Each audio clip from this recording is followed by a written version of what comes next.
नमस्कार. स्वामी अपूर्वानंद लिखित आणि प्राध्यापक प्र. ग. सहस्रबुद्धे यांनी अनुवादित केलेलं श्री शारदा देवी यांचं चरित्र आपण वाचत आहोत. आज आपण 7व्या प्रकरणातला पुढचा भाग वाचायला घेतो आहोत. एक दिवस बाग बाजारात राहत असता एका भक्त स्त्रीकडे पाहत माताजी म्हणाल्या, ठाकूरांची लीला कशी अपूर्व आहे. पहा ना बेटा, मला कसा अद्भुत वंश दिला आहे. कशी वाईट सोबत लाभली आहे.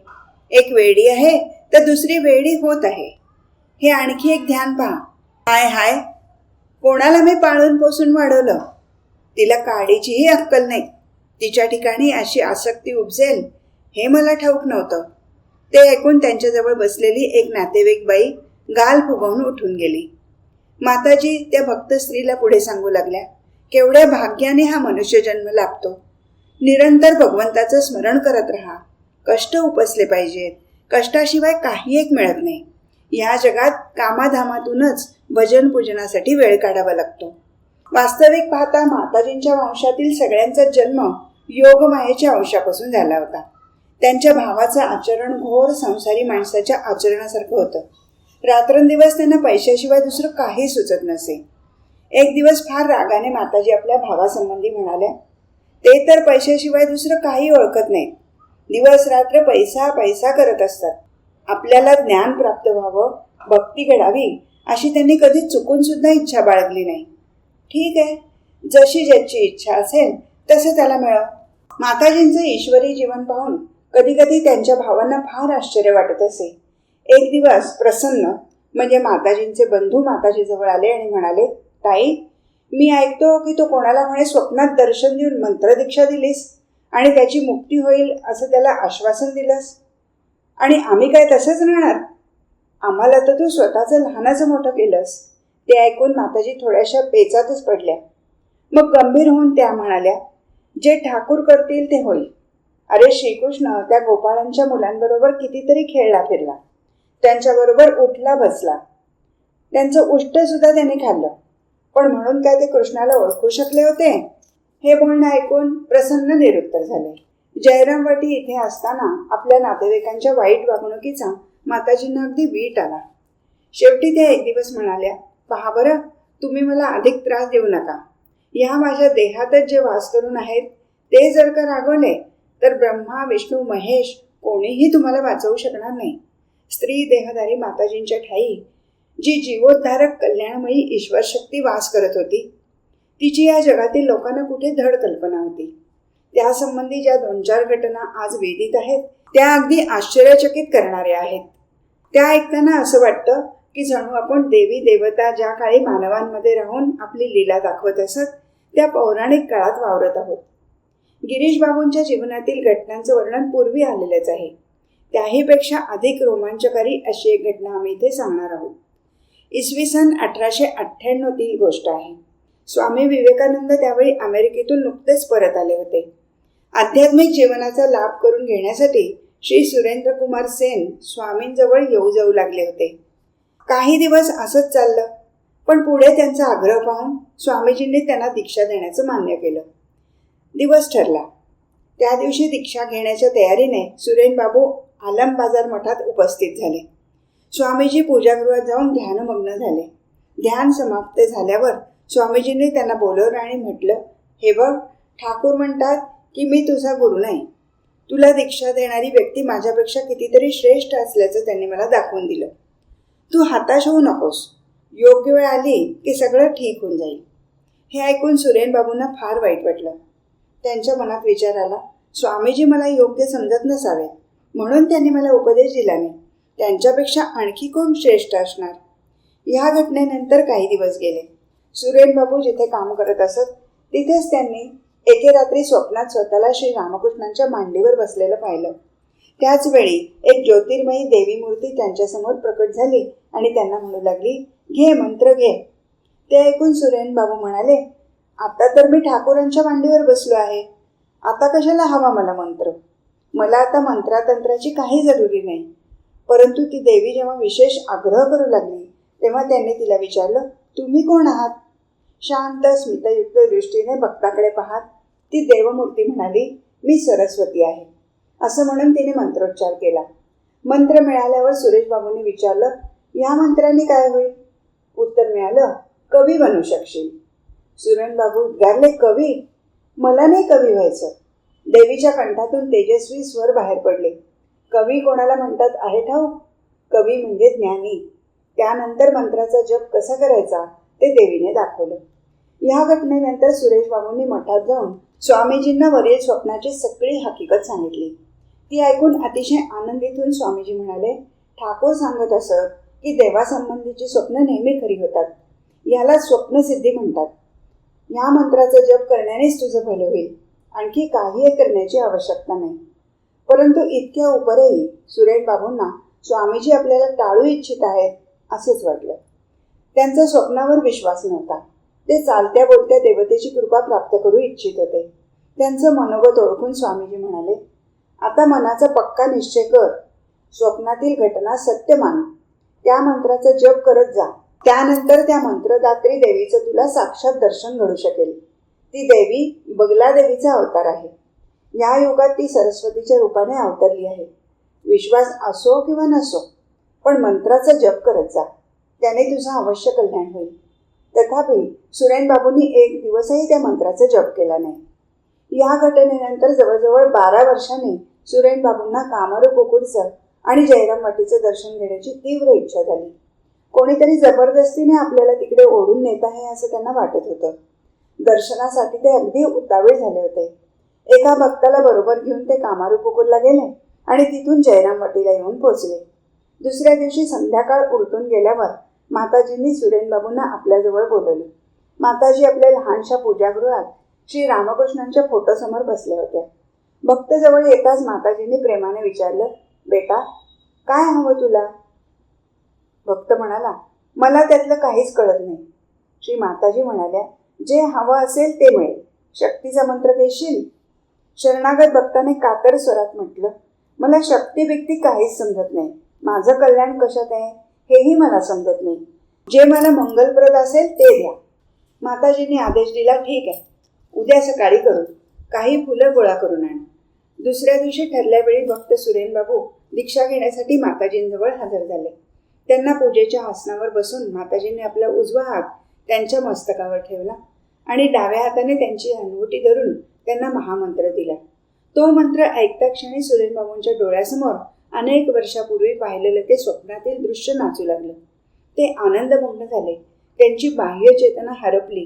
काही वेळानंतर ते जेव्हा भानावर आले तेव्हा डोळे उघडून पाहतात तो त्यांना पूर्वी स्वप्नात दिसलेली देवी म्हणजे माताजीच दिसले.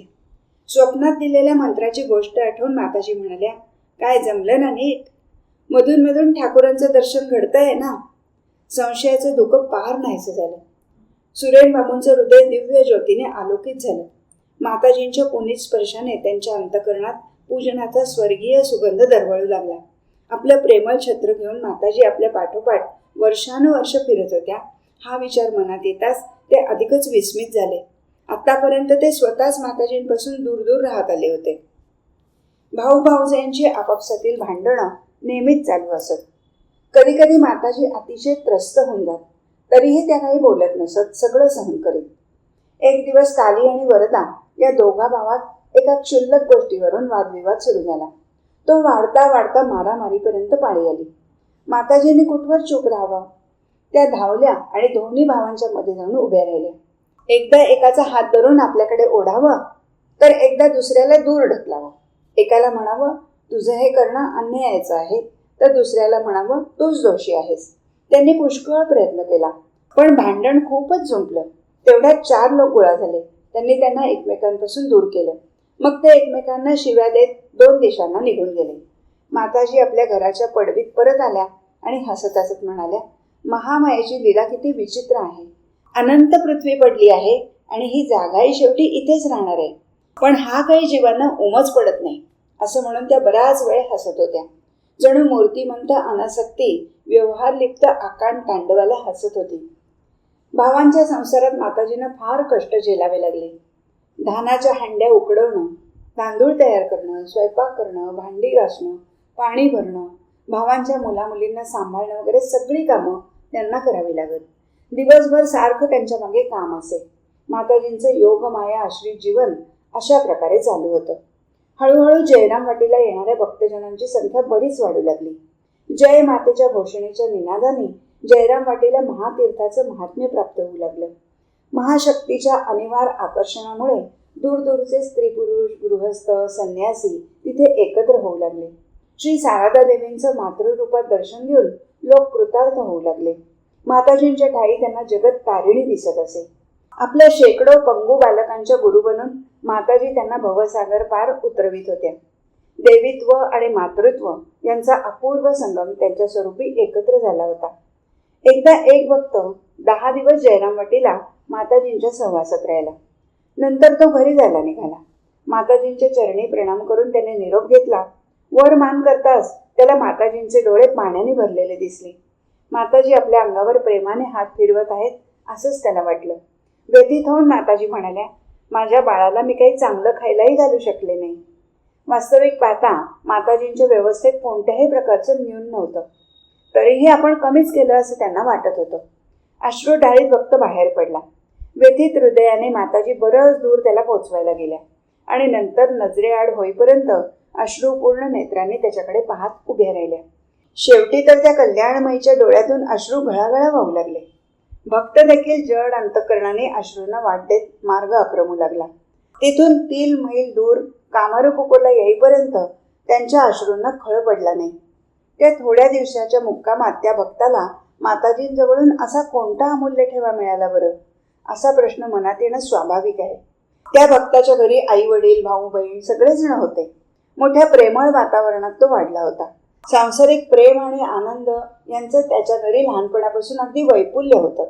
भविष्यकाळीही ती सुख नाहीशी होण्याची मुळीच शक्यता नव्हती. मग त्याच्या जीवनात कोणत्या गोष्टीचा अभाव होता?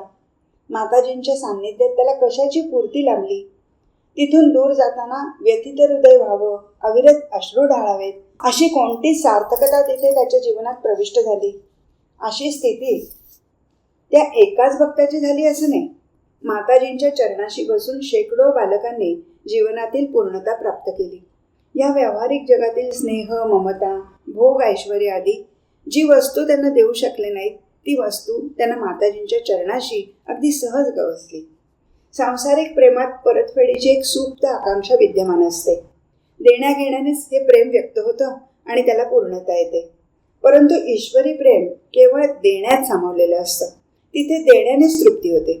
शारदा देवींच्या ठाई जे ईश्वरी प्रेम आणि दैवी मातृत्व वास करत होतं ते तर अगदी अनुपम होतं. त्या दैवी मातृत्वाच्या प्रचंड शक्तिशाली पुरात त्यांच्या आश्रयाला आलेल्या बालकांचं अपूर्णता, क्षुद्रता, दीनता इत्यादी सारे दुर्गुण पार वाहून जात. आपल्या पाठीशी आई उभी आहे अशी भावना महामंत्राचं रूप धारण करत असे. या भावनेमुळे बालकांच्या हृदयात दिव्य चेतना, अपूर्व परिपूर्णता, भावतन्मयता, अमोघ शक्ती आणि बालसुलभ निरागसता यांचा संचार होत असे. वरवर पाहता असं वाटत असे की माताजी जयराम वाटीला येऊन आपल्या नातेवाईकात अगदी गुरफटून गेले आहेत. पण ते केवळ त्यांच्या आंतरिक तेजाचं बाह्य आवरण होतं. तिथे बसल्या बसल्याच माताजी आपल्या ईश्वरी शक्तीची दिव्य किरणं चहूबाजूला पसरत होत्या. शिलाँगहून एक भक्त आले होते. त्यांनी आपल्या मनाशी खुणगाट बांधली होती की माताजी जर खरोखरी ईश्वरी अवतार असतील तर त्या आपल्याला स्वप्नात 7 वेळा दर्शन देतील. माताजींच्या कृपेने त्यांची ती इच्छा पूर्ण झाली. त्यांना स्वप्नात माताजींचं 7 वेळा दर्शन घडलं. अशा रीतीने संशय फिटून ते माताजींच्या दर्शनासाठी जयराम वाटीला आले. मानव देहधारिणी जगन्मातेचं दर्शन घेऊन तृप्त होऊन ते परत जायला निघाले. दुपारी निरोप घेण्यासाठी ते माताजीजवळ आले तर त्यांना प्रणाम करून म्हणाले, आई, मला परवानगी द्या. माझं राहणं आवश्यक नाही ना? जणू सगळी जबाबदारी आईचीच. थोड्याशा थांबून माताजी म्हणाल्या, होय बेटा, आवश्यक आहे. दीक्षा घेऊनच जा. भक्त म्हणाले, ते बाग बाजारात कलकत्त्याला करू. माताजी पुन्हा म्हणाल्या, नाही बेटा, नाही. ते कार्य झालंच पाहिजे. आजच ते आपण उरकू. माताजीने त्यांना न मागता मंत्रदीक्षा दिली. भक्त म्हणाले, भोजनोत्तर दीक्षा कशी दिली जाऊ शकते? माताजी म्हणाल्या, त्याचा काही एक दोष लागणार नाही. दीक्षेसाठी बाह्य सामग्रीची किंवा अनुष्ठानाच्या आवडंबराची आवश्यकता नसते. माताजीने भक्ताच्या हृदयात मुक्तिमंत्र प्रदान केला. शास्त्र ग्रंथात विधिवत दीक्षेबद्दल जे लिहिलं आहे त्याचा संबंध मानवी गुरुशी आहे. अतिमानवासाठी ते नियम नाहीत. आतून प्रेरणा मिळताच ते केव्हाही जीवोद्धार करू शकतात. ते देश कालादी बंधनाच्या पलीकडे असतात. त्यांचं दीक्षादान केवळ मंत्रदान नसतं, ते मुक्तिदान असतं. माताजींचं हे मातृप्रेम भक्त मंडळी आणि नातेवाईक यांच्यापुरतंच मर्यादित नव्हतं. त्यांचं क्षेत्र फार विशाल होतं. एक दिवस कोवालपाड्याहून एक म्हातारी हेलकरी बाई आली. डोक्यावरचं ओझं उतरवून माताजींना प्रणाम करून ती लहानसं तोंड करून बाजूला उभी राहिली. माताजीने विचारलं, कोळीणबाई, इतके दिवस आली नाहीस ग? करुण स्वरात म्हातारी म्हणाली, काय करू आई, आजकाल मी मोठ्या संकटात सापडले आहे. थोडे दिवस झाले माझा एकुलता एक तरणाताठा मुलगा काळाने ओढून नेला. अगं काय म्हणतेस तरी काय, माताजी दुःखाने म्हणाले. माताजीच्या सहानुभूतीमुळे तिला दुःखाचा उमाळा आला आणि ती मोठ्याने रडू लागली. माताजीही तिच्याजवळ बसल्या आणि पडवीच्या खांबाला डोकं टिकून रडू लागल्या. त्यांच्या रडण्याचा आवाज ऐकून काय झालं म्हणून चोहोकडून बायका धावून आल्या. सगळ्या जणी तिथे खेळल्यासारख्या उभ्या राहिल्या. पुत्रहीन मातेचा शोक माताजीच्या हृदयाला भेदून गेला. त्या इतक्या दुःखी झाल्या की जणू त्यांनी स्वतःचाच पुत्र गमावला होता.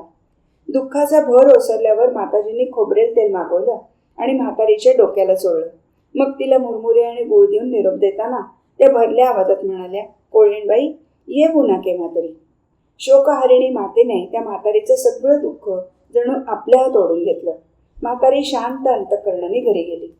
जयराम वाटीत बसल्या बसल्या आपल्या ईश्वरी मातृत्वाची तेजस्वी प्रभा माताजी चहू दिशांना फैलावित होत्या.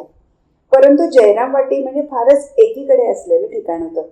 तिथे यायचं म्हणजे किती कष्ट घ्यावे लागत. येण्या जाण्यात वेळ आणि पैसा दोन्ही जास्त खर्चावे लागत.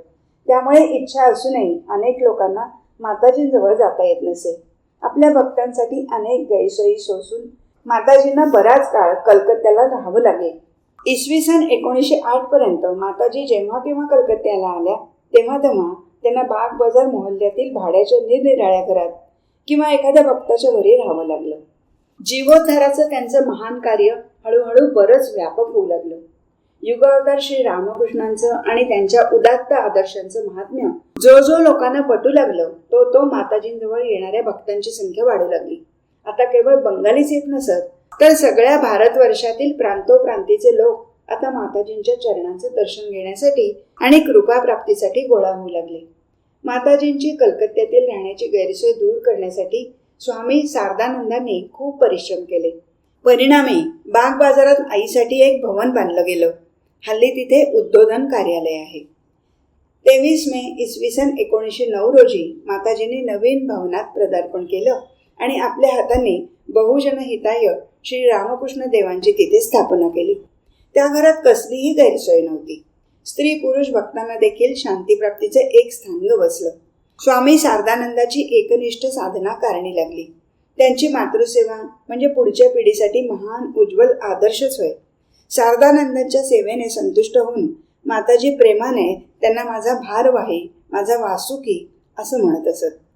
त्यावेळी त्या नवीन भवनात माताजी जवळजवळ 6 महिने राहिल्या. बाग बाजारातील ह्या मातृसदनात भावसमाधी, जपध्यान कितीतरी झालं आहे. मोक्षदायिनी मातेजवळून मुक्तिमंत्र प्राप्त करण्याचं सौभाग्य इथे अनेकांना मिळालं आहे. जगन्मातेचं दर्शन घेऊन त्यांच्या चरणस्पर्शाने अनेक लोक तिथे कृतकृत्य झाले आहेत. माताजींच्या अंतिम लीलेचं स्थान ते मातृसदन महान तीर्थक्षेत्र बनलं. एक दिवस माताजी आपल्या एका शिष्य बालकाला म्हणाल्या, या खेपेला गरीब श्रीमंत, विद्वान मूर्ख सगळ्यांच्या उद्धारासाठी ठाकूरांचा अवतार झालेला आहे. सुगंधयुक्त वारा जोराने वाहत आहे. आपल्या नावेचं शीड जो थोडंसंही उघडेल, जो शरण येईल तो परतीराला पोहोचेल, तो धन्य धन्य होईल. अगदीच जे वेळू किंवा गवत असतील त्यांची गोष्ट सोडली तर ज्यांच्याठाही थोडंही सत्व आहे अशा कुठल्याही झाडाची खोडं यावेळी चंदन बनू शकतील. तुम्ही काळजी कशाला करता? श्री रामकृष्णांचं जीवोद्धाराचं सगळं कार्य जणू माताजींवरच अवलंबून होतं. म्हणूनच तर कोणत्याही प्रकारचा विचार न करता त्या धडाक्याने जीवोद्धार करत गेल्या. आई म्हणून जो कोणी त्यांच्याजवळ पोहोचे त्याच्यावर त्या कृपा करत आणि त्याला श्री रामकृष्णांच्या अभयप्रद चरणावर घालत. दीक्षा घेतलेल्या एका भक्ताकडून एकदा अधिक जपध्यान होईना तेव्हा त्यांनी मोठ्या खेदाने ती गोष्ट माताजींजवळ सांगितली. प्रेमपुरीत होऊन करुणामयी माताजी अभय देत त्याला म्हणाल्या, सध्या काही का होईना तुम्हाला घेण्यासाठी शेवटी ठाकूरांनाच यावं लागेल. ते स्वतः सांगून गेले आहेत. त्यांचं बोलणं काय कधी व्यर्थ होऊ शकेल?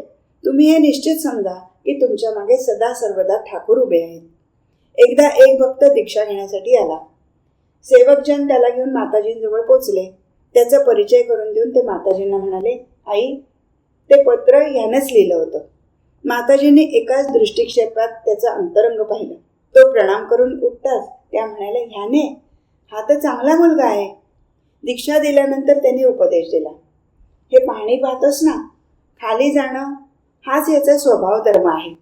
पण अशा त्या पाण्याला सूर्याचे किरण आकाशात ओढून घेतात. त्याचप्रमाणे मानवी मन हे स्वभावतः अधोगामी आहे, भोगाकडे वळणारे आहे. भगवत कृपेने ते मन ऊर्ध्वगामी बनतं. माताजींच्या कृपास्पर्शाने त्या भक्ताच्या मनाची गती देखील भगवन्मुख बनली. भगवंताचं कृपाजल प्राप्त करण्यासाठी तो चातकाप्रमाणे ऊर्ध्वमुखी बनला. प्रकरण 8. ते अरूपरत्न केवळ भक्तांसाठीच रूप धारण करतं. मानवी मनाला आपलं अस्तित्व स्पष्ट व्हावं एवढ्याकरताच भगवंतांनी या वैचित्र्यपूर्ण विश्वाची निर्मिती केली आहे. सृष्टीला स्पर्श करता करता कदाचित स्रष्ट्याला पाहण्याचीही आकांक्षा निर्माण होऊ शकेल, याच उद्देशाने ही विराट रचना झाली आहे. सृष्टी पाहतात स्रष्ट्याची आठवण होते. क्षुद्र वस्तूंचा आधार घेऊन मनुष्य महात्माजवळ येऊन ठेपतो. शांताचा आश्रय घेऊन भूमामध्ये पोचता येते. तमेव भांत मनुभाती सर्व तस्य भासा सर्वमिदं विभाती. त्या विराट पुरुषाच्या सत्तेमुळेच या चराचर विश्व ब्रह्मांडाचं अस्तित्व आहे. त्याच्या निश्वासाने सर्वत्र प्राण्यांचं स्पंदन होत आहे. त्या ज्योतिर्मयाच्या दीप्तीने सगळे प्रकाशित होत आहे. आई वडिलांच्या हृदयातील प्रेम, महात्म्यांच्या हृदयातील दया, हे सगळं आलं कुठून? स्नेहाच्या आणि दयेच्या रूपाने भगवान स्वतः प्रगट होत असतात. माताजींच्या रूपाने भगवंताच्या प्रेमाचा आणि दयेचाच आविष्कार झाला होता. त्या एकदा म्हणाल्या होत्या, मी कधी कधी दयेमुळे स्वतःला विसरून जाते. या जगतात त्या दयामयी रूपानेच विद्यमान होत्या. जयरामवाडी इथे वेड्या सुरबाल्याचे माहेरचे नातेवाईक आलेले होते. माताजी पडवीत त्यांची पानं मांडत होत्या. फुलपात्र त्यांनी भरून ठेवली न ठेवली तोच तिकडून एक मांजर आलं आणि एका फुलपात्रात तोंड घालून पाणी पिऊ लागलं. वेड्या सुरबालेने ते पाणी फेकून दिलं आणि भांडं धुवून पाणी भरून ठेवलं. असं 3दा झालं. 3ही वेळा मांजराने भांड्यात तोंड घातलं. शेवटी वेडी चिडून ओरडली, थांब मेले, आज तुला ठारच मारून टाकते.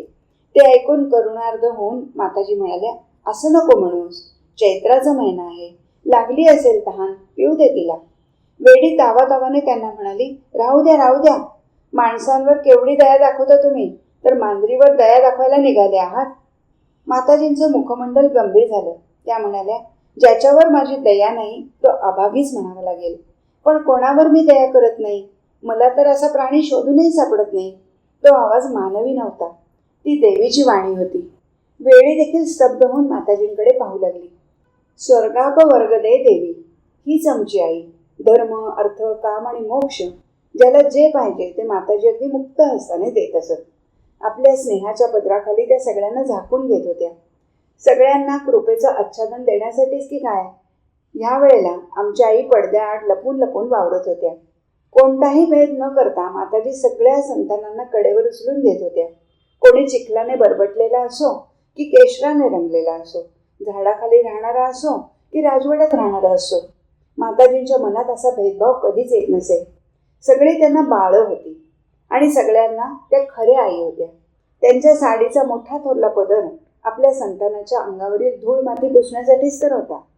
आपल्या बालकांबद्दल माताजींना मोठा अभिमान वाटत असे.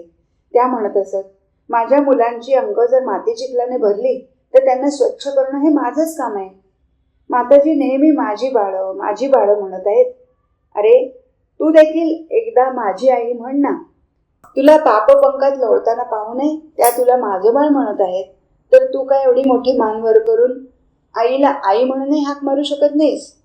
एक दिवस गोलाप सुंदर माताजींना थोडंसं खोचून म्हणाल्या, तुमचं तर काय असंच आहे, कोणीही तुम्हाला आई म्हटलं की झालं, चालल्या आपल्या तुम्ही तिकडे. माताजींचा चेहरा गोरामोरा झाला. त्यांचे डोळे भरून आले.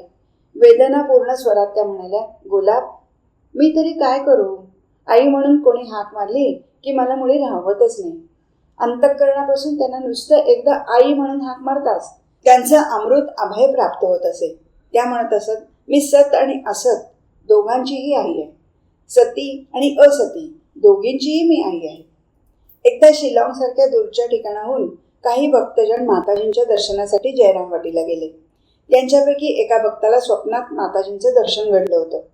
पुढे माताजींचं एक चित्र पाहायला मिळाल्यावर याच देवीने आपल्याला स्वप्नात दर्शन दिल्याचं त्यांना कळलं. तीच स्वप्नातील आई मूर्त स्वरूपात त्याला जयराम वाटीला दिसली.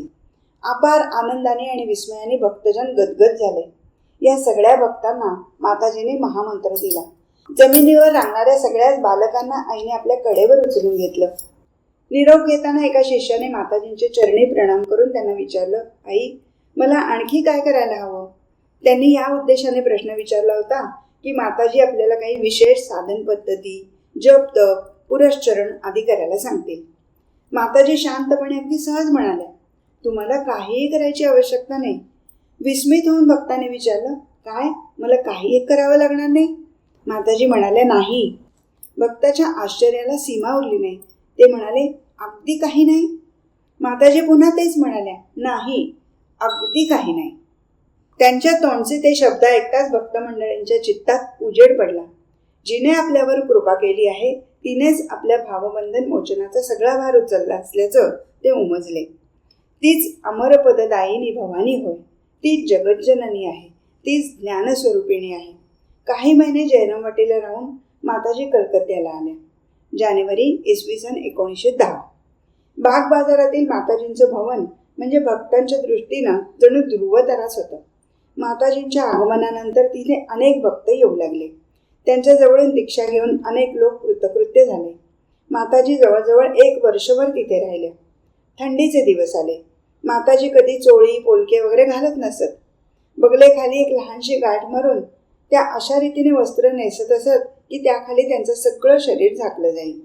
माताजींना थंडीचा त्रास होतो आहे असं पाहून त्यांनी काहीतरी गरम कपडे वापरावेत अशी भक्त मंडळींनी इच्छा प्रदर्शित केली. लगेच लोकरीचं एक जॅकेट विकत आणलं गेलं. त्या लोकांच्या समाधानासाठी माताजींनी ते अंगात घातलं, पण 3च दिवसानंतर त्यांनी ते बाजूला ठेवून दिलं. त्या म्हणाल्या, स्त्रियांना हे असलं वापरणं शोभत नाही बेटा. तरीसुद्धा तुमच्या समाधानासाठी मी ते 3 दिवस वापरलं. माताजी आधुनिक स्त्री नव्हत्या. त्या शाश्वत सनातन माता होत्या. घड्याळाला किल्ली कशी देतात ते सुद्धा त्यांना ठाऊक नव्हतं. यंत्रासारखे असणारे कंदिलाचे निरनिराळे भाग पाहून त्यांचा जीव हैराण होत असे. बऱ्याच पुढच्या काळातली ही गोष्ट आहे. माताजी बाग बाजारातील घरात राहत होत्या. एक दिवस राधू माताजींजवळ आली आणि तिने आपल्या पतीने आपल्याला थप्पड मारल्याची माताजींजवळ तक्रार केली. असंही कळलं की राधूने अंग पुसण्याचा पंचा फेकून मारला होता. राधूवर माताजींचं फार प्रेम होतं. तिची कड घेऊन त्या म्हणाल्या, पंचा फेकून मारला म्हणून काय अशी थप्पड मारायची? जवळच एक सुवासिनी स्त्री बसली होती. माताजींनी तिला विचारलं, सुनबाई, तुम्हीच सांगा बरं, जावाई बापूंचं हे वागणं बरोबर झालं का? ती भक्त स्त्री म्हणाली, जर राधूने पंचा फेकून मारला असेल तर तिचा पती थप्पड मारणारच. माताजी आश्चर्यचकित होऊन म्हणाल्या, असं काय आहे सुनबाई? तुम्हा लोकांची अशी का रीत आहे? मला नाही हो हे ठाऊक. ठाकूर आणि मी आमच्यामध्ये कधी असं काही घडलं नाही, त्यामुळे मला हे काही माहिती नाही. तर मग राधूचाच दोष आहे म्हणायचा. ऐकलंस का राधू? सुनबाई काय म्हणतात ते, पतीबरोबर असं वागणं चांगलं नाही. भक्त स्त्री चकित होऊन माताजींच्या सरलतेबद्दल विचार करू लागली. शिवासमान असलेल्या आपल्या पतीबरोबर माताजींचा संबंध अगदी निराळ्याच प्रकारचा होता. त्यांच्या संबंधात देहाला मुळीच स्थान नव्हतं. ते केवळ हृदयाचं मिलन होतं, आत्म्याचं मिलन होतं. स्वर्गवासी बलराम बसू श्री रामकृष्णांचे परमभक्त होते. त्यांच्या पत्नीची फार दिवसांची अशी इच्छा होती की माताजींनी ओरिसातील आपल्या कोठार नामक जमीनदारीच्या गावी काही दिवस राहावं. त्या भक्तिमतीचा आग्रह पाहून माताजींनी अनुमती दिली. 4 डिसेंबर 1910 रोजी बलराम बापूंचे आणि आपले काही नातेवाईक, सेविका, भक्त स्त्रिया आणि काही संन्यासी स्त्रिया इतक्या मंडळींसह माताजी कोठारला जायला निघाल्या. भद्रक स्टेशनावर उतरून तेथून कोठारपर्यंतचा 8-9 कोसांचा रस्ता पालखी वगैरे वाहनात बसून आक्रमावा लागला. कोठारला पोहोचल्यावर माताजींना फारच आनंद झाला. त्या भक्त कुटुंबाचा जिव्हाळा, त्यांची व्यवस्था, त्यांची सेवाभक्ती सगळं अगदी वाखाणण्यासारखं होतं. हृदय हलवून सोडणारं होतं. तेथील शांत एकांत वातावरणात माताजी अधिकच अंतर्मुख बनल्या. त्या नेहमी भावावेशातच तन्मय असत. एक दिवस दुपारी एका सेवकाने माताजीला शांत, स्तब्ध, काहीसं उन्मनस्क असं एकटं बसलेलं पाहिलं. त्यांची दृष्टी आसीमात खिळली होती. भक्तांची आलेली पत्रे माताजींना वाचून दाखवण्यासाठी सेवक त्यांच्याकडे आले होते. पण त्यांनी माताजींना भावमग्न पाहिलं आणि ते दूर उभे राहून वाट पाहू लागले. बऱ्याच वेळानंतर माताजींचा भाववेश प्रशमित झाला. समोर सेवक उभा असल्याचं त्यांनी पाहिलं. मग त्या आपणहून बोलू लागल्या. पुन्हा पुन्हा कसं हे येणं? काय हे संपणारच नाही. शिवशक्ती एकत्रच आहेत. जिथे शिव आहे तिथे शक्ती आहेच, तिची सुटका नाही. तरीही लोक काही समजू शकत नाहीत. पहा ना, ठाकूर पुन्हा पुन्हा येत आहेत. एकच चंद्र रोज रोज उगवतो आहे. काही उपाय नाही. पकडीत सापडले आहेत. मी बसल्या बसल्या हाच विचार करत होते. पाहिलं, याचा काही शेवट नाही. ठाकूरांना किती कष्ट होत आहेत, कोण ते समजू शकेल? तात्पर्य असं की पतित पावन शिव आपल्या शक्तीसह जीवोद्धारासाठीच वारंवार शरीर धारण करतात. सेवक म्हणाला, आई, केवळ ठाकूरांनाच कसं, तुम्हाला देखील कितीतरी कष्ट झेलावे लागतात. तुम्ही आणि ठाकूर एकच तर आहात. ते ऐकून माताजींना मोठा संकोच वाटला. त्या म्हणाल्या, छे छे, असं बोलू नये वेड्या. मी तर त्यांची दासी आहे. तू ते वाचलं नाहीस का? तुम्ही यंत्री आहात, मी यंत्र आहे. तुम्ही गृहिणी आहात, मी घर आहे. तुम्ही माझ्या हातून जे करवता ते मी करते. जसं चालवता तसं चालतो. सगळं काही ठाकूरच आहेत. त्यांच्या विना काहीच नाही. त्या हे सांगत असताना जणू एक शाश्वत ज्योती तिथे अवतीर्ण झाली आणि चहूकडे विराट निस्तब्धता पसरली. प्रभू रामकृष्णच त्यांच्या अंतरात्मा होते. त्यांचा अहम ठाकूरांच्या ठाई लीन झाला होता. त्याने तस्यैवाहमचे रूप धारण केलं होतं. माताजी कोठारला जवळजवळ 2 महिने राहिल्या. त्यांच्या उपस्थितीत तिथे मोठ्या धूमधडाक्याने सरस्वती पूजा झाली. त्यावेळी रात्री पौराणिक प्रसंगाचा नृत्य गीतात्मक कार्यक्रम ठेवण्यात आला होता. श्रीकृष्ण आणि राधा झालेल्या मुलांचं मधुर संगीत आणि मनोहर नृत्य पाहून माताजी इतक्या मुग्ध झाल्या की त्यांच्या इच्छेवरून दुसऱ्या दिवशी पुन्हा तोच कार्यक्रम ठेवावा लागला. कोठारचे पोस्टमास्टर मूळचे ब्राह्मण होते, पण काही कारणांनी तरुणपणीच त्यांनी ख्रिस्ती धर्म स्वीकारला होता. पुढे आपला धर्म सोडल्याबद्दल त्यांना फार पश्चाताप होऊ लागला. आपल्या धर्मात आपल्याला कसं परत येता येईल या खटपटीला ते लागले.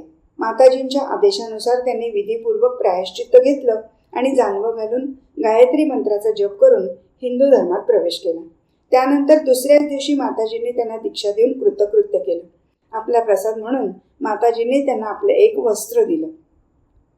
आज इथेच थांबू. हरिओम तत्सत.